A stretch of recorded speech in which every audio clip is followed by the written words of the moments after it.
So greet you all in the precious name of our Lord and Savior Jesus Christ. ನಿಮ್ಮೆಲ್ಲರನ್ನು ಯೇಸು ಕ್ರಿಸ್ತನ ಮಧುರ ನಾಮದಲ್ಲಿ ಸ್ವಾಗತಿಸುತ್ತೇವೆ. So today to share the promise of the month, Pastor told me to share today's promise.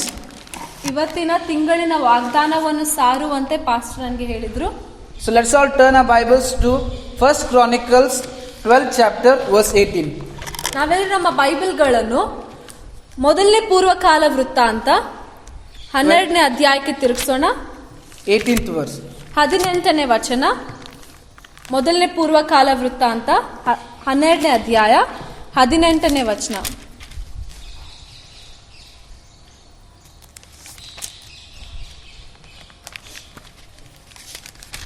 If anybody gets it, you can read.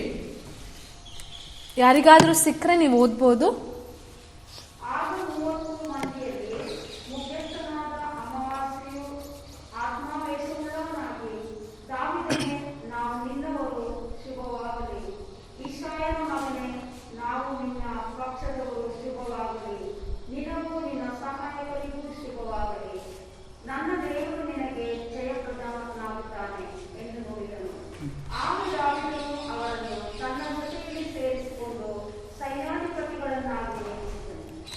So I will be reading to you in NIV version.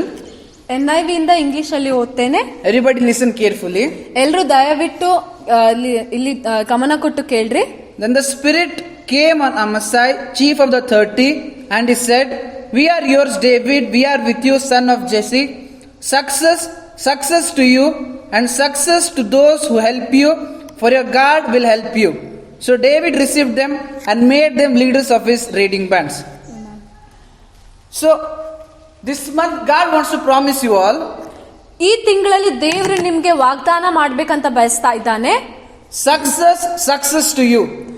ಯಶಸ್ಸು ನಿಮಗಾಗಿ. And success to those who help you. ಮತ್ತೆ ನಿಮ್ಗೆ ಸಹಾಯ ಮಾಡುವವರಿಗೆ ಯಶಸ್ಸಾಗಲಿ. And not because of your strength, but because God will help you. ನಿಮ್ಮ ಬಲದಿಂದ ಅಲ್ಲ, ಆದ್ರೆ ದೇವರು ನಿಮ್ಗೆ ಸಹಾಯ ಮಾಡುವ ಕಾರಣ. Everybody repeat after me today. ನನ್ನಿಂದ ಹೇಳ್ರಿ ಎಲ್ರು. Success to me. Success to those who help me. For God will help me. ಕನ್ನಡದಲ್ಲಿ ನನ್ನಿಂದ ಹೇಳ್ರಿ. ಯಶಸ್ಸು ನನ್ನದಾಗಿದೆ, ನನಗೆ ಸಹಾಯ ಮಾಡುವವರೆಗೆ ಯಶಸ್ಸಾಗಲಿ. ಯಾಕೆಂದರೆ ದೇವರು ನನ್ನ ಕಡೆ ಇದ್ದಾನೆ. Amen. So this you may be thinking, what is this? It's like a greeting. One person is coming and telling to David. ನೋಡ್ರಿ, ಈ ವಾಕ್ಯ ನೀವು ನೋಡುವಾಗ ನಿಮ್ಗೆ ಅನ್ಸ್ತಿರ್ಬೋದು, ಇದೇನಪ್ಪ ಯಾರೊಬ್ರು ಬಂದು ಅಲ್ಲಿ ದಾವಿದನ್ಗೊಂದು ಶುಭಾಶಯಗಳನ್ನು ಹೇಳ್ತಾ ಇದ್ದಾರೆ. But it's the person is not telling, but the Spirit of God came on the person and is telling to David. ನೋಡ್ರಿ, ಈ ವಾಕ್ಯದಲ್ಲಿ ಹೇಳ್ತಿದೆ, ಆ ವ್ಯಕ್ತಿ ತಾನಾಗಿ ಹೇಳ್ತಾ ಇಲ್ಲ, ಆದ್ರೆ ದೇವರ ಆತ್ಮನು ಆ ವ್ಯಕ್ತಿಯ ಮೇಲೆ ಬಂದಾಗ ಅವಾಗ ಆತನು ಈ ಮಾತುಗಳನ್ನು ದಾವಿದನಿಗೆ ಹೇಳ್ತಾ ಇದ್ದಾನೆ. So why the Spirit of God came on this person and he came and told to David? ಯಾಕೆ ದೇವರ ಆತ್ಮನು ಈ ವ್ಯಕ್ತಿಯ ಮೇಲೆ ಬಂದು ಆ ವ್ಯಕ್ತಿ ಬಂದು ದಾವಿದನಿಗೆ ಈ ಮಾತುಗಳನ್ನು ಹೇಳಿದ್ದ? You will be able to see there is chief of the 30. ಈ ವಾಕ್ಯದ ಮೊದಲನೇ ಭಾಗ ನೋಡ್ತೇವೆ, ಆಗ 30 ಮಂದಿಯಲ್ಲಿ ಮುಖ್ಯಸ್ಥನಾದ. So what is this 30 people he was chief of? 30 ಜನರಿಗೆ ಮುಖ್ಯಸ್ಥನಾಗಿದ್ದ. ಈ 30 ಜನರು ಯಾರು? So as we read the Bible in 1 Samuel and 2 Samuel, ನಾವು ಬೈಬಲ್ ಅಲ್ಲಿ ಮೊದಲನೇ ಸಾಮ್ವೇಲ 2ನೇ ಸಾಮ್ವೇಲ ಓದುವಾಗ we see that Saul was appointed as the first king over Israel. ನಾವು ನೋಡ್ತೇವೆ ಏನಂದ್ರೆ, ಸೌಲನನ್ನು ಇಸ್ರಾಯೇಲನ ಮೊದಲನೇ ರಾಜನಾಗಿ ನೇಮಿಸಿದ್ರು. But ಆದ್ರೆ because God rejected Saul because of his disobedience, ಆದ್ರೆ ಸೌಲನ ಅವಿಧೇಯತೆ ಕಾರಣ ದೇವರು ಆತನನ್ನು ತಿರಸ್ಕಾರ ಮಾಡಿದ ಕಾರಣ God selected David to be the king.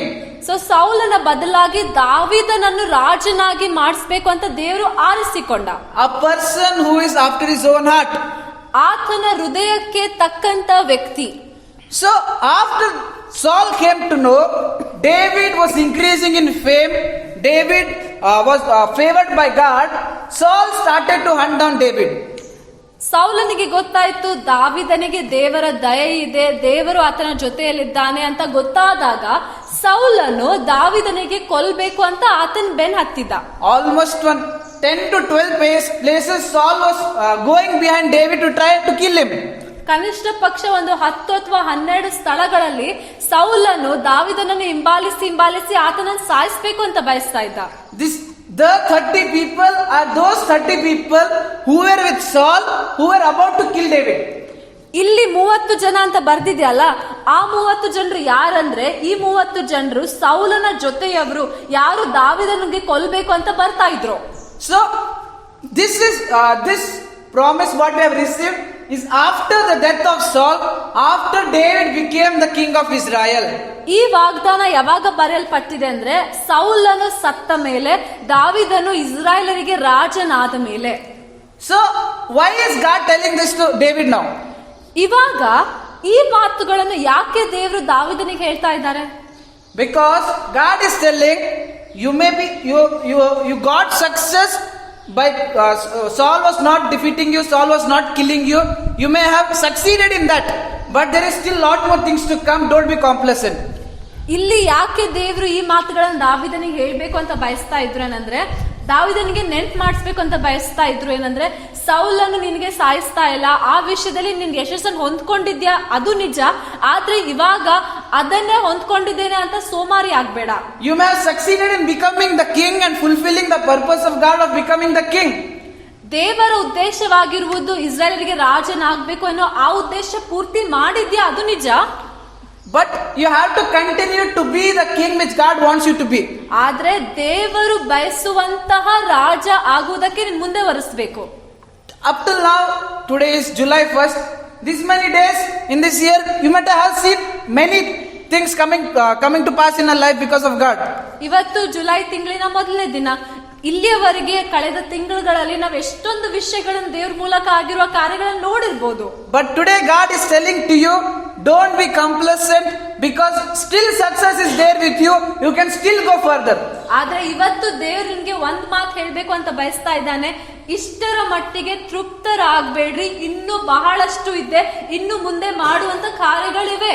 Because we being 2/3 of being a human being, after we achieve something we start to slow down. ನಾವು ನಮ್ಮಲ್ಲಿ 3 ಭಾಗ, ಅದರಲ್ಲಿ 2 ಭಾಗ ಮನುಷ್ಯದಾಗಿದೆ. ಅದಕ್ಕೆ ನಾವೇನ್ ಮಾಡ್ತೇವೆ, ಸ್ವಲ್ಪ ಸಾಧಿಸಿದ ಮೇಲೆ, ಸ್ವಲ್ಪ ಕಾರ್ಯಗಳನ್ನು ಸಾಧಿಸಿದ ಮೇಲೆ ನಾವು ತೃಪ್ತರಾಗ್ಬಿಡ್ತೇವೆ, ಸೋಮಾರಿಗಳಾಗ್ತೇವೆ. But we are not achieving this success through our ability, but we are achieving this success because of the help of God. ಆದ್ರೆ ಈ ಯಶಸ್ಸನ್ನು, ಈ ಜಯವನ್ನು ನಮ್ಮ ಸಾಮರ್ಥ್ಯದಿಂದ ನಾವು ಸಾಧಿಸಿಲ್ಲ, ಆದ್ರೆ ದೇವರ ಮೂಲಕವೇ ಸಾಧಿಸಿದ್ದೇವೆ. So what is success? ಇವಾಗ ಯಶಸ್ಸು ಅಂದ್ರೆ ಏನು? Success means you may be many times they have only put it as a career word, or coming up in life in your business world. That's not only success. ಎಷ್ಟೊಂದ್ ಸಲ success ಅಂತ ಹೇಳಿದಾಗ, ಯಶಸ್ಸು ಅಂತ ಹೇಳಿದಾಗ ನಮ್ಗೇನೆ ಬರ್ತದೆ, ಬಹಳಷ್ಟು ಜನ ವಿದ್ಯಾಭ್ಯಾಸದ ಬಗ್ಗೆ ಹೇಳ್ತಾರೆ, ಅಥವಾ ವ್ಯಾಪಾರದ ಬಗ್ಗೆ ಹೇಳ್ತಾರೆ, ಅಥವಾ ಜೀವನದಲ್ಲಿ ಮೇಲ್ ಬಂದ್ರೆ ಅದಕ್ಕೆ ಯಶಸ್ಸು, ಸಕ್ಸಸ್ ಅಂತ ಹೇಳ್ತಾರೆ. Success according to me is whatever you want to do, you will do, and it will be fulfilled because of the help of God. ನನ್ನ ಮೂಲಕ ಅಥವಾ ನನ್ನೇನ ಅಭಿಪ್ರಾಯ ಏನಂದ್ರೆ, ಯಶಸ್ಸು ಅಂದ್ರೆ ನಾನು ಏನೆಲ್ಲ ಮಾಡ್ಬೇಕಂತ ಬಯಸ್ತಾ ಇದ್ದೇನೋ ಅದನ್ನು ಮಾಡ್ತೇನೆ, ಪೂರ್ತಿಗೊಳಿಸ್ತೇನೆ, ಅದು ದೇವರ ಸಹಾಯದಿಂದಲೇ. And if God has to help you to do whatever you want to do, ಮತ್ತು ನೀವೇನೆಲ್ಲ ಮಾಡ್ಬೇಕು ಅಂತ ಬಯಸ್ತಾ ಇದ್ದೀರೋ ಅದಕ್ಕೆ ದೇವರು ಸಹಾಯ ಮಾಡ್ಬೇಕಾದ್ರೆ, the thing what you want to do should be the thing which God has given you to do. ನೀವು ಮಾಡ್ಬೇಕಾದ ಎನ್ನುವ ಕೆಲಸ ದೇವರು ನಿಮ್ಗೆ ಮಾಡ್ಬೇಕೆನ್ನುವ ಕೆಲಸನೇ ಆಗಿರ್ಬೇಕು. If you try to go and try to do something other than the will of God, what is kept for your life, you may try to do it, but you will not see God working in that place. ನೀವು ಬೇರೆ ಕೆಲಸ, ದೇವರ ಚಿತ್ತ ಇಲ್ಲದಂತ ಕೆಲಸ ಮಾಡ್ಬೇಕು ಅಂತ ಪ್ರಯತ್ನ ಮಾಡಿದ್ರೂ ಕೂಡ ನೀವು ಮಾಡ್ಬೇಕು ಅಂತ ಬಯಸ್ತೀರಾ, ಆದ್ರೆ ಆಗುವುದಿಲ್ಲ. So let's all see.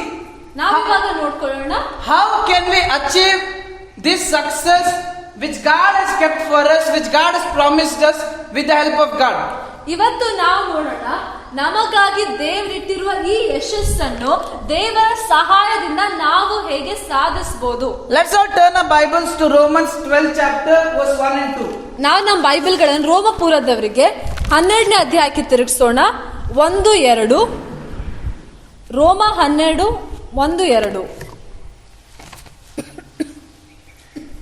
I beseech you therefore, brethren, by the mercies of God, that you present yourselves, your bodies a living sacrifice, holy, acceptable unto God, which is your reasonable service. And be not conformed to this world, but be ye transformed by the renewing of your mind, that ye may prove what is the good, acceptable, perfect will of God. Anybody can read, please? ಆದುದರಿಂದ ಸಹೋದರರೇ, ದೇವರ ಕನಿಕರವನ್ನು ನಿಮ್ಮ ನೆನಪಿಗೆ ತಂದು ನಿಮ್ಮನ್ನು ಬೇಡಿಕೊಳ್ಳುವುದೇನೆಂದರೆ, ನೀವು ನಿಮ್ಮ ನಿಮ್ಮ ದೇಹಗಳನ್ನು ದೇವರಿಗೆ ಮೀಸಲಾಗಿಯೂ ಮೆಚ್ಚುಗೆಯಾಗಿಯೂ ಇರುವ ಸಜೀವ ಯಜ್ಞವಾಗಿ ಅರ್ಪಿಸಿರಿ.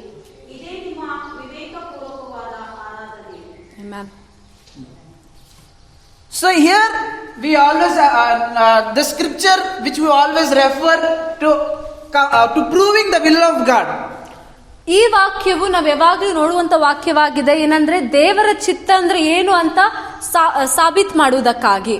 But before the scripture comes about the will of God, the first verse says to present your bodies a living sacrifice. ಆದ್ರೆ ಈ ವಾಕ್ಯಗಳಲ್ಲಿ ದೇವರ ಚಿತ್ತ ಬಗ್ಗೆ ಹೇಳುವಕ್ಕಿಂತ ಮೊದಲು ಅಲ್ಲಿ ಏನ್ ಹೇಳ್ತಿದೆ, ನಿಮ್ಮ ನಿಮ್ಮ ದೇಹಗಳನ್ನು ದೇವರಿಗೆ ಅರ್ಪಿಸಿರಿ, Living sacrifice. ಸಜೀವ ಯಜ್ಞವಾಗಿ ಅರ್ಪಿಸಿರಿ. Why is being a living sacrifice important? ಯಾಕೆ ಸಜೀವ ಯಜ್ಞವಾಗಿರುವುದು ಮುಖ್ಯವಾಗಿದೆ? I told you all that to achieve the success what God has kept, any goal or whatever you want to do in your life, it should be in the will of God in your life. ನಾನು ನಿಮ್ಗೆ ಹೇಳಿದೆ, ನಿಮ್ಮ ಜೀವನದಲ್ಲಿ ನೀವು ಯಾವುದೇ ಗುರಿಯನ್ನು ಯಾವುದೇ ಉದ್ದೇಶವನ್ನು ಸಾಧಿಸಬೇಕು, ಪೂರ್ತಿ ಮಾಡಬೇಕು ಅಂತ ಇದ್ರೆ ಅದು ನಿಮ್ಮ ಜೀವನಕ್ಕಾಗಿರುವಂತ ದೇವರ ಚಿತ್ತ ಆಗಿರ್ಬೇಕು. And you can't expect that I will go now and pray, God will tell me his will of God for my whole life and I will do this much. ನೀವ್ ಯಾವತ್ತು ಹೀಗೆ ಯೋಚನೆ ಮಾಡಬಾರ್ದು. ಏನಂದ್ರೆ ನಾನೀಗ ಹೋಗಿ ಪ್ರಾರ್ಥಿಸ್ತೇನೆ, ನನ್ನ ಪೂರ್ಣ ಜೀವನಕ್ಕೆ ದೇವ್ರ ಚಿತ್ತ ನಂಗೆಲ್ಲ ತೋರಿಸ್ಕೊಡ್ತಾರೆ, ಆಮೇಲೆ ಒಂದೊಂದಾಗಿ ಮಾಡ್ತಾ ಹೋಗ್ತೇನೆ ಅಂತ. God's will be revealed to you only to do next step, and blindly you have to do the next step. ನೋಡ್ರಿ, ಯಾವಾಗಲೂ ದೇವರ ಚಿತ್ತ ನಿಮಗೆ ಮುಂದಿನ ಹೆಜ್ಜೆಯನ್ನು ಮಾಡುವಂತೆ ದೇವರ ಚಿತ್ತ ನಿಮಗಾಗಿ ಅಲ್ಲಿ ಪ್ರಕಟಿಸಲ್ಪಡ್ತಿದೆ. ಆ ಹೆಜ್ಜೆಯನ್ನು ನೀವು ಕಣ್ಣು ಮುಚ್ಚಿ ಮಾಡಬೇಕು. And you will not be, and the will of God will not be revealed to you unless you are a living sacrifice. ಮತ್ತು ದೇವರ ಚಿತ್ತವು ನೀವು ಸಜೀವ ಯಜ್ಞ ಆಗುವವರೆಗೆ ಅದು ನಿಮಗೆ ಅಲ್ಲಿ ಪ್ರಕಟಿಸಲ್ಪಡಲ್ಲ. Living sacrifice means what? ಇಲ್ಲಿ ಸಜೀವ ಯಜ್ಞ ಅಂದ್ರೆ ಏನು? Whenever they give a sacrifice, when the animal will be dead. ಯಾವಾಗ ಯಜ್ಞ ಕೊಡ್ತಾರೆ ಅವಾಗ ಏನ್ ಮಾಡ್ತಾರೆ, ಆ ಪ್ರಾಣಿ ಮೊದಲು ಕೊಲ್ತಾರೆ. For example for living sacrifice is Isaac. ಒಂದು ಸಜೀವ ಯಜ್ಞಕ್ಕೆ ಉದಾಹರಣೆ ಅಂದ್ರೆ ಈಸಾಕನು. He did not be sacrificed, but until that point he was a perfect example of a living sacrifice. ನಮ್ಗೆ ಗೊತ್ತು ಈಸಾಕನು ಅಲ್ಲಿ ಯಜ್ಞವಾಗಿ ಅರ್ಪಿಸಲ್ಪಡ್ಲಿಲ್ಲ, ಆದ್ರೆ ಆ ಕೊನೆಯ ಮಟ್ಟಿಗೆವರೆಗೆ ಆತನು ಸಜೀವ ಯಜ್ಞ ಆಗಿ ಇದ್ದ. He is a perfect example for it. ಆ ಒಂದು ಸಜೀವ ಯಜ್ಞಕ್ಕೆ ಈಸಾಕನು ಒಂದು ಉತ್ತಮವಾಗಿರೋ ಉದಾಹರಣೆ ಆಗಿದ್ದಾನೆ. Because when you give a living animal on a sacrifice, ಯಾಕೆಂದ್ರೆ ಒಂದು ಜೀವಿಸುವಂತ ಪ್ರಾಣಿಯನ್ನು ಯಜ್ಞಕ್ಕಾಗಿ ಮೇಲೆ ಇಟ್ಟರೆ, because it is living, it will crawl and it will fall down from the sacrifice. ಅದು ಸಜೀವವಾಗಿದೆ, ಜೀವಂತವಾಗಿರುವ ಕಾರಣ ಅದು ಅಲ್ಲಿಂದ ಕೆಳಗಡೆ ಬರ್ತದೆ. Many times in our life we try to do what God wants to do, means we try to act according to the word of God. ಬಹಳಷ್ಟು ಸಲ ನಮ್ಮ ಜೀವನದಲ್ಲಿಯೂ ಕೂಡ ದೇವರು ಏನ್ ಮಾಡ್ಬೇಕು ಅಂತ ಬಯಸ್ತಾ ಇದ್ದಾನೋ ದೇವರ ವಾಕ್ಯದ ಪ್ರಕಾರ ನಾವು ಕೂಡ ಮಾಡೋದಕ್ಕೆ ಪ್ರಯತ್ನಿಸ್ತೇವೆ. But the body is always against what you want to do according to the word of God. ಆದ್ರೆ ದೇವರ ವಾಕ್ಯದ ಪ್ರಕಾರವೇ ಮಾಡುವಂತೆ ಈ ಶರೀರವು ಯಾವಾಗಲೂ ವಿರುದ್ಧವಾಗಿ ಇರ್ತದೆ. Because the body is not of God. ಯಾಕೆಂದ್ರೆ ಶರೀರವು ದೇವರಿಂದ ಅಲ್ಲ. The body is being doing according to the world. ಯಾಕೆಂದ್ರೆ ಶರೀರವು ಇಲ್ಲಿಯವರೆಗೆ ಲೋಕದ ಪ್ರಕಾರವೇ ಕಾರ್ಯ ಮಾಡ್ತಾ ಬಂದಿದೆ. So now if you want to succeed in doing the will of God, ಇವಾಗ ದೇವರ ಚಿತ್ತ ಮಾಡುವುದರ ಮೂಲಕ ನೀವು ಯಶಸ್ಸು ಹೊಂದ್ಕೊಳ್ಬೇಕು ಅಂದ್ರೆ, I will tell you how easy example how I did it. ನಾನ್ ಹೇಗ್ ಮಾಡಿದೆ ಅಂತ ಒಂದು ಉದಾಹರಣೆ ಕೊಡ್ತೇನೆ. Today one day whatever your body wants to do, tell no, I will not do. If it is against the word of God, and go and pray today, you will come to know what is the next step for the will of God. ಇವತ್ತು ಒಂದಿನ ನೀವು ಮಾಡಿ ನೋಡ್ರಿ, ನಿಮ್ಮ ದೇಹ ನಿಮ್ಮ ಶರೀರ ನಿಮ್ಗೆ ಏನೆಲ್ಲ ಮಾಡ್ಬೇಕು ಅಂತ ಹೇಳ್ತಿದ್ದೋ ಅದಕ್ಕೆ ಅದು ದೇವರ ವಿರುದ್ಧ ವಾಕ್ಯದ ವಿರುದ್ಧವಾಗಿ ಇದ್ರೆ ಅದಕ್ಕೆ ಇಲ್ಲ ಅಂತ ಹೇಳ್ರಿ, ಪ್ರಾರ್ಥನೆ ಮಾಡ್ರಿ, ಆಮೇಲೆ ನೋಡ್ರಿ. Because many times we go according to our body. ಯಾಕಂದ್ರೆ ಬಹಳಷ್ಟು ಸಲ ನಾವು ನಮ್ಮ ಶರೀರಕ್ಕೆ ಹೇಗೆ ಅನಿಸ್ತದೋ ಅದರ ಪ್ರಕಾರವೇ ಮಾಡ್ತೇವೆ. Should I sleep now? ಈಗ ಮಲ್ಕೋಬೇಕಾ? How much time should we sleep? ಎಷ್ಟ್ ತಾಸ್ ಮಲ್ಕೋಬೇಕು? Should I be lazy? ಸೋಮಾರಿ ಆಗಿರ್ಬೇಕಾ? Body will tell sleep still. ಶರೀರ ಏನಂತದೆ, ದೇಹ ಏನಂತದೆ, ಇನ್ನೂ ಸ್ವಲ್ಪ ಮಲ್ಕೋ. But what should we do? ಆದ್ರೆ ನಾವೇನ್ ಮಾಡ್ಬೇಕು? What should we do? ನಾವೇನ್ ಮಾಡ್ಬೇಕು? Body will tell sleep, don't read Bible. ದೇಹ ಏನಂತದೆ, ಮಲ್ಕೋ, Bible ಓದ್ಬೇಡ. What should you do? ನಾವೇನ್ ಮಾಡ್ಬೇಕು? We read Bible night. ಅದಕ್ಕೆ ನಾವ್ ಹೇಳ್ತೇವೆ ರಾತ್ರಿ Bible ಓದ್ತೇವೆ. Body will tell now what to do.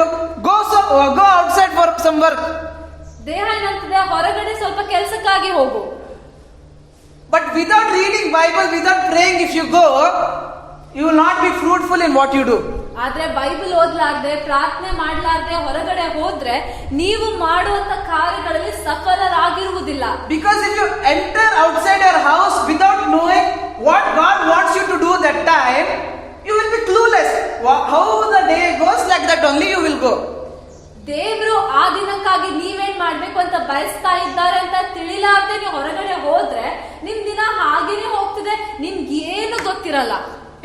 If you want to do what God wants you that day, ಆ ದಿನ ದೇವ್ರು ಬಯಸುವುದನ್ನ ಮಾಡ್ಬೇಕು ಅಂತ ನೀವು ಬಯಸಿದ್ರೆ, it's not like God's will happen to your life spontaneously, like default. Means I will just keep on going, God's will be happening in my life. ಇದು ಹಾಗಲ್ಲ. ಏನಂದ್ರೆ ತಾನಾಗಿನೇ ದೇವ್ರ ಚಿತ್ತ ನನ್ನ ಜೀವನದಲ್ಲಿ ಪೂರ್ತಿ ಆಗ್ತದೆ, ನಾನು ಸುಮ್ಮನೆ ಏನಾದ್ರೂ ಮಾಡ್ತೀನಿ, ದೇವ್ರ ಚಿತ್ತ ಪೂರ್ತಿ ಆಗ್ತಾನೆ ಹೋಗ್ತದೆ ಅಂತ ಅಲ್ಲ. Like slide, ಜಾರ್ಬಂಡಿ. Tell. ಜಾರ ಬಂಡಿಯ ಹಾಗೆ. From up to down we come, we don't put any effort. ಮೇಲಿಂದ ಕೆಳಗಡೆ ಬರ್ಬೇಕಾದ್ರೆ ತಾನಾಗಿ ಬರ್ತೇವೆ, ನಾವೇನಾದ್ರೂ ಒಂದು ಶ್ರಮ ಪಟ್ಟು ಕಷ್ಟಪಟ್ಟು ಬರಲ್ಲ. God's will not happen in our life like that. ದೇವರ ಚಿತ್ತ ನಮ್ಮ ಜೀವನದಲ್ಲಿ ಅದೇ ರೀತಿಯಲ್ಲಿ ನಡೆಯುವುದಿಲ್ಲ. If you want God's will to happen, ನಿಮ್ಮ ಜೀವನದಲ್ಲಿ ದೇವರ ಚಿತ್ತ ನಡಿಬೇಕು ಅಂದ್ರೆ first you should know what has to happen. ಮೊದಲನೇದಾಗಿ ಏನ್ ನಡಿಬೇಕು, ಏನ್ ದೇವರ ಚಿತ್ತ ಅಂತ ಅರ್ಥ ಮಾಡ್ಕೊಳ್ಬೇಕು. And you should climb and go to and you should do it hook or crook. ಮತ್ತು ಆ ದೇವರ ಚಿತ್ತ ಪೂರ್ತಿ ಮಾಡೋದಕ್ಕೆ ಹೇಗಾದ್ರೂ ಮಾಡಿ ನೀವು ಕಾರ್ಯ ಮಾಡಬೇಕು. So I'll give you two examples of how these people were a living sacrifice. ನಾನಿವಾಗ ನಿಮಗೆ 2 ಉದಾಹರಣೆಗಳನ್ನು ಕೊಡ್ತೇನೆ, ಹೇಗೆ ಈ ಜನರು ಸಜೀವ ಯಜ್ಞವಾಗಿ ಇದ್ರು. One person was not a living sacrifice, one more person was a living sacrifice. ನಾವು 2 ಉದಾಹರಣೆಗಳನ್ನು ನೋಡ್ಕೊಳ್ಳೋಣ. ಮೊದಲನೇ ವ್ಯಕ್ತಿ ಸಜೀವ ಯಜ್ಞವಾಗಿರ್ಲಿಲ್ಲ, ಎರಡನೇ ವ್ಯಕ್ತಿ ಸಜೀವ ಯಜ್ಞವಾಗಿದ್ರು.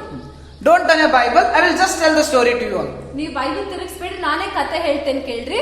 So in 1 Samuel 23rd chapter, ಮೊದಲನೇ ಸಾಮ್ವೇಲ 23ನೇ ಅಧ್ಯಾಯದಲ್ಲಿ, it's again a story about David itself. ಈ ಕಥೆಯು ದಾವೀದನ ಬಗ್ಗೆನೇ ಇದೆ. After it's 2 chapters after David started running from Saul. ಈ ಅಧ್ಯಾಯವು ದಾವೀದನು ಸೌಲನನ್ನು ಬಿಟ್ಟು ಓಡುವ ರೀತಿಯಲ್ಲಿ 2 ಅಧ್ಯಾಯ ಮೇಲೆ 23ನೇ ಅಧ್ಯಾಯ ಬರೆಯಲ್ಪಟ್ಟಿದೆ. So David was passing through a place called Keilah. ದಾವೀದನು ಕಿಲ ಎನ್ನುವ ಸ್ಥಳವನ್ನು ದಾಟಿ ಹೋಗ್ತಾ ಇದ್ದ. And that Keilah is a place like it was full of bars and big buildings like a jail. ಮತ್ತು ಕಿಲ ಎನ್ನುವಂತ ಈ ಸ್ಥಳ ಅದು ಒಂದು ದೊಡ್ಡ ದೊಡ್ಡ ಕಟ್ಟಡಗಳು, ಜೈಲ್ಗಳು ಇರುವಂತ ಸ್ಥಳವಾಗಿತ್ತು. It was being attacked by Philistines. ಈ ಕಿಲಾ ಎನ್ನುವಂತ ಸ್ಥಳ ಫಿಲಿಸ್ತೀಯರಿಂದ ಅಲ್ಲಿ ಆಕ್ರಮಿಸಲ್ಪಟ್ಟಿತ್ತು. And the king Saul did not send anybody there. ಮತ್ತು ಸೌಲನು ರಾಜನಾಗಿರುವಾಗ ಯಾರನ್ನು ಅಲ್ಲಿಗೆ ಕಳಿಸ್ಲಿಲ್ಲ. So God told to David, go to that place. ದೇವರು ದಾವೀದನಿಗೆ ಹೇಳ್ತಾರೆ, ನೀನು ಕಿಲಾಗೆ ಹೋಗು. But the people surrounding David told, don't go. If you go, they will kill or they will surrender you to Saul. ಮತ್ತು ಆದ್ರೆ ದಾವೀದನ ಸುತ್ತಮುತ್ತಲಿರುವಂತ ಎಲ್ಲಾ ಜನರು ಹೇಳ್ತಾರೆ, ದಾವೀದನೇ ನೀನ್ ಹೋಗ್ಬೇಡ, ನೀನ್ ಅಲ್ಲಿಗೆ ಹೋದ್ರೆ ನಿನ್ನನ್ನು ಅವರು ಸೆರೆ ಹಿಡಿದು ನಿನ್ನನ್ನು ಸೌಲನಿಗೆ ಒಪ್ಪಿಸಿ ಕೊಡ್ತಾರೆ. So David came to know now God told to go. ದಾವೀದನಿಗೆ ಗೊತ್ತಾಯಿತು ದೇವರು ನನಗೆ ಹೋಗಂತ ಹೇಳಿದ್ದಾರೆ. What will you do? For example, ಉದಾಹರಣೆಗೆ ನೀವು ಅಲ್ಲಿದ್ರೆ ಏನ್ ಮಾಡ್ತಿದ್ರಿ? God will tell you, go to Gulbarga Fort. ಉದಾಹರಣೆಗೆ ದೇವ್ರು ನಿಮ್ಗೆ ಹೇಳ್ತಾರೆ ಗುಲ್ಬರ್ಗ ಕೋಟೆಗೆ ಹೋಗು. And not now, when all it was a fort where there are enemies. ಇವಾಗ ಅಲ್ಲ, ಆಗಿನ ಕಾಲದಲ್ಲಿ ಕೋಟೆ ಇರುವಾಗ ಅಲ್ಲಿ ಎಲ್ಲ ವೈರಿಗಳಿದ್ದಾಗ ಅಂತ ಸಂದರ್ಭದಲ್ಲಿ Go and save your enemies. ಈಗ ನೀನ್ ಹೋಗಿ ವೈರಿಗಳಿದ್ದಾರೆ, ವೈರಿಗಳನ್ನು ರಕ್ಷಿಸು, ವೈರಿಗಳನ್ನೇ ಕಾಪಾಡು ಅಂತ ದೇವ್ರು ಹೇಳಿದ್ರೆ What will you do? ನೀವೇನ್ ಮಾಡ್ತೀರಾ? God, why God? My life is very important. Why should I go? ನೀವ್ ಹೇಳ್ತೀರಾ, ಯಾಕೆ ದೇವ್ರು ನಾನ್ ಯಾಕೆ ಹೋಗ್ಲಿ, ನನ್ ಜೀವನ ಬಹಳ ಮುಖ್ಯ, ನಾನ್ ಯಾಕೆ ಹೋಗ್ಬೇಕು? So David, what he did? Again he went and asked God. ಅದಕ್ಕೆ ದಾವೀದನು ಏನ್ ಮಾಡ್ತಾನೆ, ಇನ್ನೊಂದ್ಸಲ ಹೋಗಿ ದೇವ್ರಿಗೆ ಕೇಳ್ತಾನೆ. That's what we should do. ನಾವು ಕೂಡ ಅದನ್ನೇ ಮಾಡ್ಬೇಕು. You may be having doubt. Should I do this? Should I do that or no? ನಿಮ್ಗೂ ಒಂದ್ ಸಂಶಯ ಇರ್ತದೆ, ನಾನು ಅದನ್ನ ಮಾಡ್ಬೇಕಾ, ಇದನ್ ಮಾಡ್ಬೇಕಾ, ಮಾಡ್ಬಾರ್ದ? That time ಆ ಸಮಯದಲ್ಲಿ you can go to the word of God. ನೀವು ದೇವರ ವಾಕ್ಯದ ಕಡೆ ಹೋಗ್ಬೇಕು. You can check with the word of God whether this desire which I have to fulfill, whether this what I have to do, is it from the word of God or is it my desire, my plan? ನೀವು ದೇವರ ವಾಕ್ಯಕ್ಕೆ ಹೋಗಿ ಗುರುತು ಮಾಡ್ಕೊಳ್ಬೇಕು. ಏನಂದ್ರೆ ಈಗ ನನಗಿರುವ ಈ ಆಸೆ ಇದು ದೇವರ ವಾಕ್ಯದ ಪ್ರಕಾರ ಇದೆಯೋ ಇಲ್ವೋ, ನನಗಿರುವಂತ ಈ ಆಸೆ ಇದು ದೇವರ ಚಿತ್ತ ಆಗಿದೆಯೋ ಆಗಿಲ್ಲವೋ. Because for us, if we see anything from our eyes, we should do that, we should do this, we should do that. We feel to do everything. ನಮ್ಗೇನು, ನಾವ್ ಎಲ್ಲಾದ್ರೂ ನೋಡಿದ್ರೆ, ಯಾರಿಗಾದ್ರೂ ಮಾಡಿದ್ರೆ ನೋಡಿದ್ರೆ ನನ್ಗೂ ಅನ್ಸುತ್ತೆ ನಾನು ಅದನ್ನ ಮಾಡ್ಬೇಕು, ಇದನ್ನ ಮಾಡ್ಬೇಕು, ಎಲ್ಲಾ ಮಾಡ್ಬೇಕು ಅನ್ಕೊಳ್ತೇವೆ. And you will get an extra motivation. If that person has done, why can't I do? ನಿಮ್ಗೆ ಇನ್ನೊಂದು ಅನಿಸ್ತೇನೆ ಅಂದ್ರೆ, ಆ ವ್ಯಕ್ತಿನೇ ಮಾಡಕ್ಕಾಯ್ತು ಅಂದ್ರೆ ನಾನ್ ಯಾಕೆ ಮಾಡ್ಬಾರ್ದು? But is it the will of God for your life? ಆದ್ರೆ ಅದು ನಿಮ್ಮ ಜೀವನಕ್ಕಾಗಿರುವ ದೇವರ ಚಿತ್ತ ಆಗಿದೆಯಾ? To confirm that, you have to read the Bible. ಅದಕ್ಕಾಗಿ ಖಚಿತತೆಗಾಗಿ ದೇವರ ವಾಕ್ಯದಿಂದ ನೋಡ್ಬೇಕು. And after that, David went and asked God again. God told, go. ಆಮೇಲೆ ದಾವೀದನು ಇನ್ನೊಂದ್ಸಲ ಹೋಗಿ ದೇವರಿಗೆ ಕೇಳ್ತಾನೆ, ದೇವರು ಆತನಿಗೆ ಹೋಗು ಅಂತ ಹೇಳಿದ್ರು. So David went with his all people. He went, fought the battle with the Philistines, won and rescued the people of Keilah. ಅದಕ್ಕೆ ದಾವೀದನು ತನ್ನ ಜೊತೆ ಇರುವಂತ ಜನರೊಟ್ಟಿಗೆ ಆತನು ಹೋಗ್ತಾನೆ, ಅಲ್ಲಿ ಹೋಗಿ ಯುದ್ಧ ಮಾಡ್ತಾನೆ, ಫಿಲಿಸ್ತೀಯರ ವಿರುದ್ಧವಾಗಿ ಯುದ್ಧವನ್ನು ಗೆದ್ದು ಕಿಲಾದ ಜನರನ್ನು ರಕ್ಷಿಸ್ತಾನೆ. But ಆದ್ರೆ in the next 2 verses it says, ಮುಂದಿನ 2 ವಾಕ್ಯಗಳು ಹೇಳ್ತಿದೆ, the people whom he had saved, they were planning to give him to Saul back.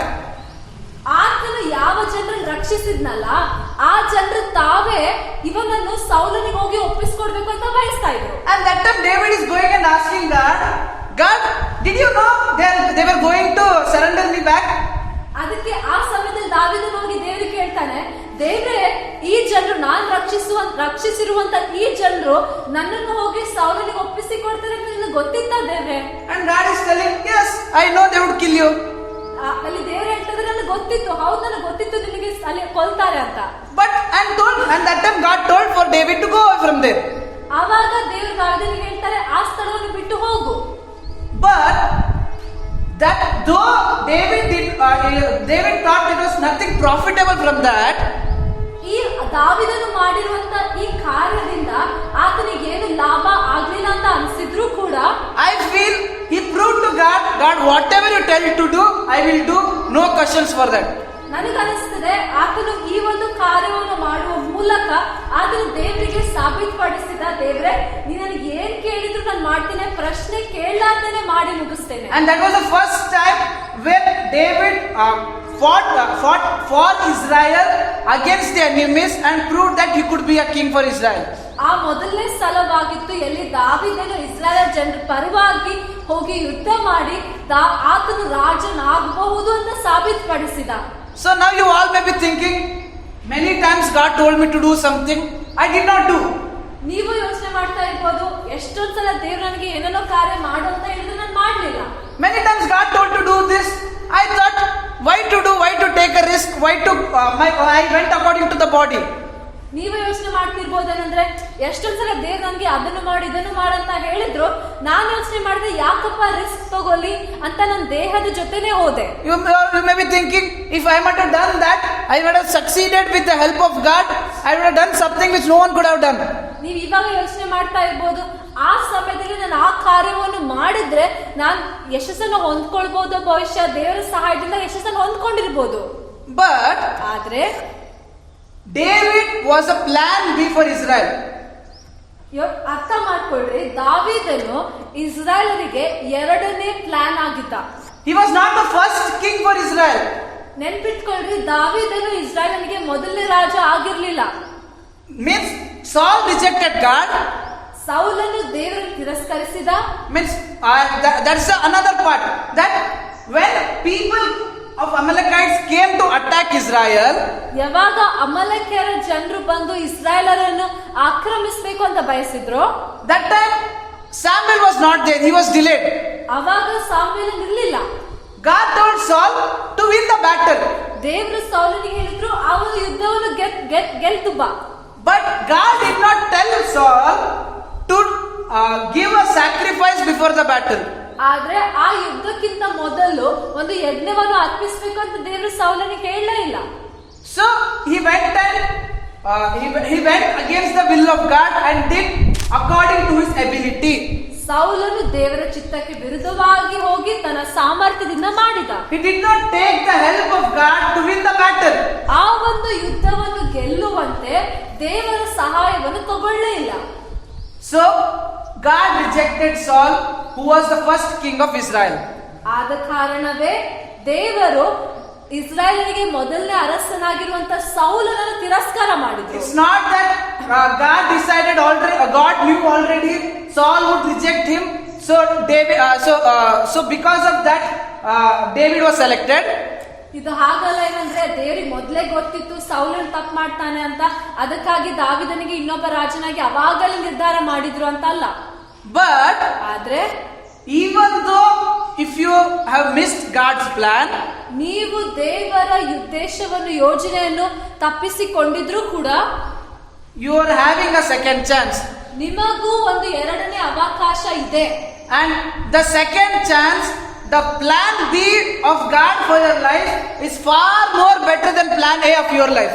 ಯೋಚನೆ ಮಾಡ್ಕೊಳ್ರಿ, ಅರ್ಥ ಮಾಡ್ಕೊಳ್ರಿ, ನಿಮ್ಮ ಜೀವನಕ್ಕಾಗಿ ನೀವಿಟ್ಕೊಂಡಿರುವ ಮೊದಲನೇ ಯೋಜನೆಗಿಂತ ಬಹಳ ಉತ್ತಮವಾಗಿ ದೇವರ ನಿಮ್ಮ ಜೀವನಕ್ಕಾಗಿರುವಂತ ಎರಡನೇ ಯೋಜನೆ ಉತ್ತಮವಾಗಿದೆ. You may be thinking, when we read Bible, Saul was rejected in 12th chapter and David was appointed in 16th chapter.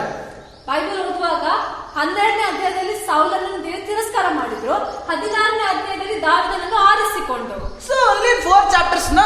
So Saul, God rejected Saul.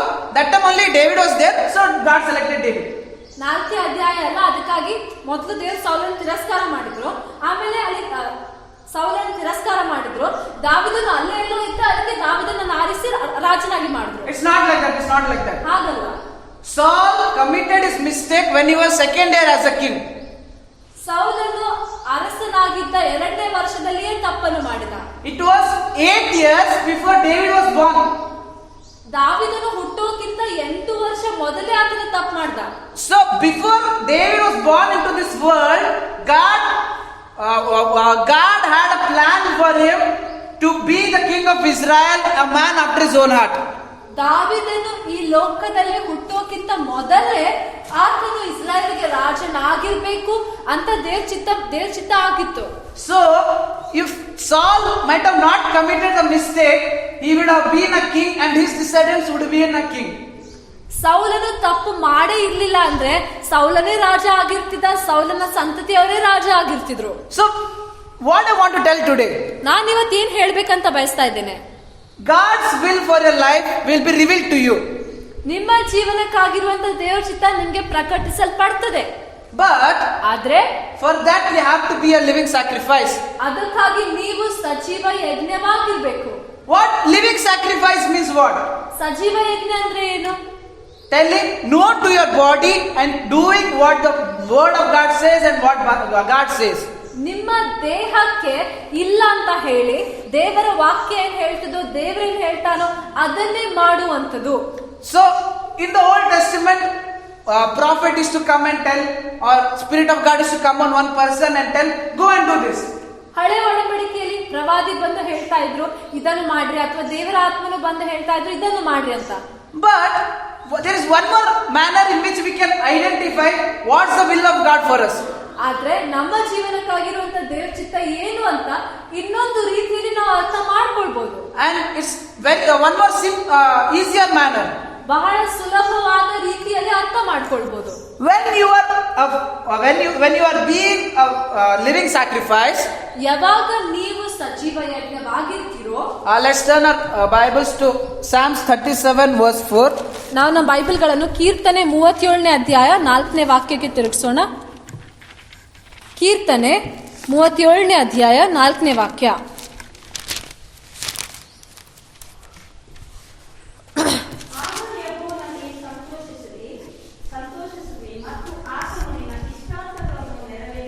Amen.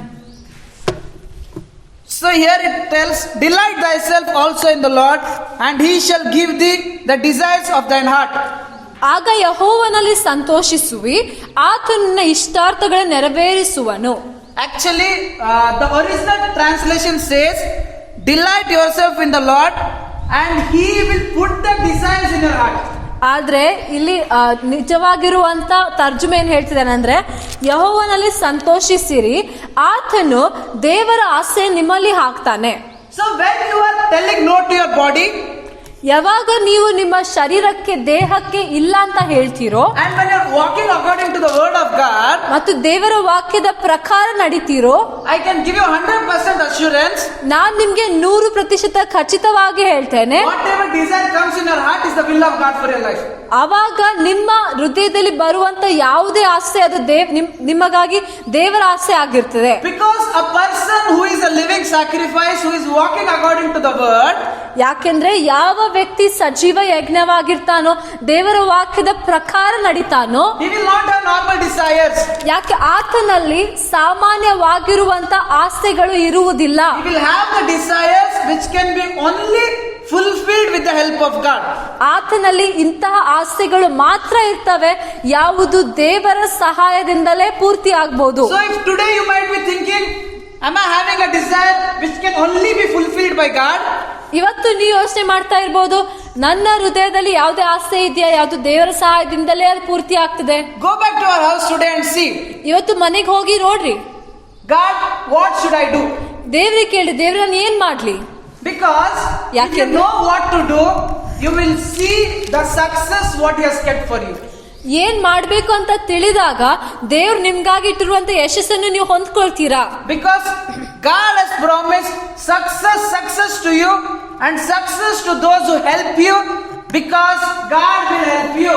ಯಾಕೆಂದ್ರೆ ದೇವ್ರು ವಾಗ್ದಾನ ಮಾಡಿದ್ದಾರೆ, ಯಶಸ್ಸು ನಿಮಗಾಗಿ, ನಿಮಗೆ ಸಹಾಯ ಮಾಡುವವರಿಗೆ ಯಶಸ್ಸು ಆಗಲಿ, ಯಾಕಂದ್ರೆ ದೇವರು ನಿಮಗೆ ಸಹಾಯ ಮಾಡ್ತಾನೆ. And when you get the assurance that this is the will of God what I have to do today, or this is the will of God what I have to do until the next week, I'm telling you, leave everything else and try to complete it. ಯಾವಾಗ ನಿಮ್ಗೆ ಖಚಿತತೆ ಗೊತ್ತಾಗ್ತದೆ, ಪಕ್ಕಾ ಗೊತ್ತಾಗ್ತದೆ, ಇದೇ ದೇವ್ರ ಚಿತ್ತ, ಇಡೀ ವಾರ ಇದೇ ಮಾಡ್ಬೇಕು ಅಂತ ಗೊತ್ತಾದಾಗ ಎಲ್ಲಾ ಕೆಲಸ ಬಿಟ್ಟು ದೇವ್ರ ಚಿತ್ತವನ್ನೇ ಮಾಡ್ರಿ. But if you tell will of God will come by itself, you will just cluelessly be living life according to the world. ಆದ್ರೆ ಅದ್ರ ಬದಲು ನೀವ್ ಹೇಳ್ತೀರಾ ದೇವ್ರ ಚಿತ್ತ ಹಾಗೆ ಆಗ್ತಿದೆ, ತಾನಾಗಿ ಆಗ್ತಿದೆ ಅಂತ ಹೇಳಿದ್ರೆ ನಿಮ್ಗೂ ಏನು ಗೊತ್ತಿರಲ್ಲ, ಹಾಗೆ ನಿಮ್ ಜೀವನ ನೀವು ಪೂರ್ತಿ ಮಾಡ್ತೀರಾ. God will bless what you're doing. ನೀವು ಮಾಡುವಂತ ಕಾರ್ಯಗಳನ್ನು ದೇವರು He's a ಆಶೀರ್ವಾದಿಸ್ತಾನೆ. good father. ಆತನು ಒಳ್ಳೆ ತಂದೆ. But you will not experience the help of God and you will not experience the success of God what He has kept for your life. ಆದ್ರೆ ನಿಮ್ಮ ಜೀವನಕ್ಕಾಗಿ ದೇವರಿಟ್ಟಿರುವಂತ ಯಶಸ್ಸನ್ನು ಸಹಾಯವನ್ನು ಅನುಭವಿಸುವುದಿಲ್ಲ. Because we are from this world. We were from this world. ಯಾಕೆಂದ್ರೆ ನಾವು ಈ ಲೋಕದಿಂದ ಇದ್ದೆವು. To go from the world to the center of God's will, ಲೋಕದಿಂದ ದೇವರ ಚಿತ್ತದ ಮಧ್ಯದಲ್ಲಿ ಹೋಗುವವರೆಗೆ ಹೋಗುವುದಕ್ಕೆ to go till there, you need to you have to be a living sacrifice and daily keep on asking God what is the will for God's life. ದೇವರ ಚಿತ್ತದ ಮಧ್ಯದಲ್ಲಿ ನೀವು ಹೋಗುವುದಕ್ಕೆ ನೀವೇನ್ ಮಾಡ್ಬೇಕು? ಪ್ರತಿದಿನ ದೇವರಿಗೆ ಕೇಳಬೇಕು, ದೇವರ ಚಿತ್ತ ಅರ್ಥ ಮಾಡ್ಕೊಳ್ಬೇಕು. And the satisfaction what you receive by knowing that you were in the plan of God at that particular time and that particular place, you will never ever get it in your life. ನಿಮ್ಮ ಜೀವನದಲ್ಲಿ ನೀವು ಆ ಸಮಯಕ್ಕೆ ದೇವರ ಚಿತ್ತದಲ್ಲಿ ಇದ್ರಿ ಅಂತ ನಿಮ್ಗೆ ಎಂತ ತೃಪ್ತಿ ಸಿಗ್ತದಲ್ಲ, ಬೇರೆ ಯಾವುದ್ರಿಂದಲೂ ಸಿಗುವುದಿಲ್ಲ. So let's all tell again. ಇನ್ನೊಂದ್ಸಲ ನಾವು ಹೇಳೋಣ. Success to me. Success to those who help me. For God will help me. ಕನ್ನಡದಲ್ಲಿ ಹೇಳೋಣ ಗಟ್ಟಿಯಾಗಿ. ಯಶಸ್ಸು ನನ್ನದಾಗಲಿ. ಯಶಸ್ಸು ನನಗೆ ಸಹಾಯ ಮಾಡುವವರಿಗೆ ಯಶಸ್ಸಾಗಲಿ. ಯಾಕೆಂದ್ರೆ ದೇವರು ನನಗೆ ಸಹಾಯ ಮಾಡ್ತಾನೆ. Let's all stand up. ನಾವೆಲ್ಲರೂ ಎದ್ದು ನಿಂತ್ಕೊಳ್ಳೋಣ. Let's all close our eyes and ask God. ನಾವು ನಮ್ಮ ಕಣ್ಗಳನ್ನು ಮುಚ್ಕೊಂಡು ದೇವರಿಗೆ ಕೇಳೋಣ. God, in what manner do you want me to succeed today? ಇವತ್ತು ನಾನು ಯಾವ ವಿಷಯದಲ್ಲಿ ಯಶಸ್ಸನ್ನು ಹೊಂದ್ಕೊಳ್ಬೇಕು ಕರ್ತನೆ? I don't want to do something else other than your will. ನಿನ್ನ ಚಿತ್ತವನ್ನು ಬಿಟ್ಟು ನಾನು ಯಾವುದೇ ಬೇರೆ ಕೆಲಸ ಮಾಡಬಾರದು. Your will is the most important part of my life.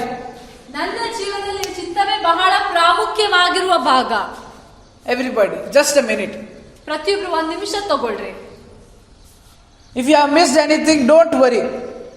ಹಿಂದಿನ ಕಾಲದಲ್ಲಿ ಯಾವುದೇ ವಿಷಯವನ್ನು ತಪ್ಪಿಸಿಕೊಂಡಿದ್ರೆ ಚಿಂತೆ ಮಾಡಬೇಡಿ. His second chance, His plan is always greater than what you have done before. ಆತ ಇಟ್ಟಿರುವಂತ ಎರಡನೇ ಅವಕಾಶ, ಎರಡನೇ ಯೋಜನೆಯು ನಿಮ್ಮ ಮೊದಲನೇ ಯೋಜನೆಗಿಂತ ಉತ್ತಮವಾಗಿದೆ. Thank you, Jesus. Thank you. ಓ ವಂದನೆ ಕರ್ತನೆ. ಸ್ತೋತ್ರಪ್ಪ, ಸ್ತೋತ್ರ ಕರ್ತನೆ. ಹಾಲೆಲೂಯಾ. ಅಪ್ಪ ನಿನಗೆ ವಂದನೆ. ಓ ನಿನಗೆ ವಂದನೆ. ನಿನ್ನ ಚಿತ್ತಕ್ಕಾಗಿ ವಂದನೆ, ನಿನ್ನ ಯೋಜನೆಗಾಗಿ ವಂದನೆ ಕರ್ತನೆ. ಓ ವಂದನೆ ಅಪ್ಪ. ನಮ್ಗೆ ತೋರಿಸಿ ಕೊಡ್ತಿ, ಅದಕ್ಕಾಗಿ ವಂದನೆ ರಾಜ. Just by faith thank him for the success you are going to have. ಎಲ್ಲ ನಂಬಿಕೆಯಿಂದ ನೀವು ಹೊಂದ್ಕೊಳ್ಳುವಂತ ಯಶಸ್ಸಿಗಾಗಿ ವಂದನೆ ಸಲ್ಲಿಸಿ. By faith thank him because you are going to prove what is the perfect will of God through your life. ನಿಮ್ಮ ಜೀವನದ ಮೂಲಕ ದೇವರ ಪರಿಪೂರ್ಣವಾಗಿರುವ ಉತ್ತಮವಾಗಿರುವ ಚಿತ್ತ ಯಾವುದು ಅಂತ ನೀವು ಸಾಬೀತುಪಡಿಸ್ತೀರಾ. Thank you Jesus. ಓ ವಂದನೆ ಅಪ್ಪ. Thank you Father. ವಂದನೆ ಅಪ್ಪ. Father we thank you, we worship you, we praise you Jesus. ವಂದನೆ ಅಪ್ಪ.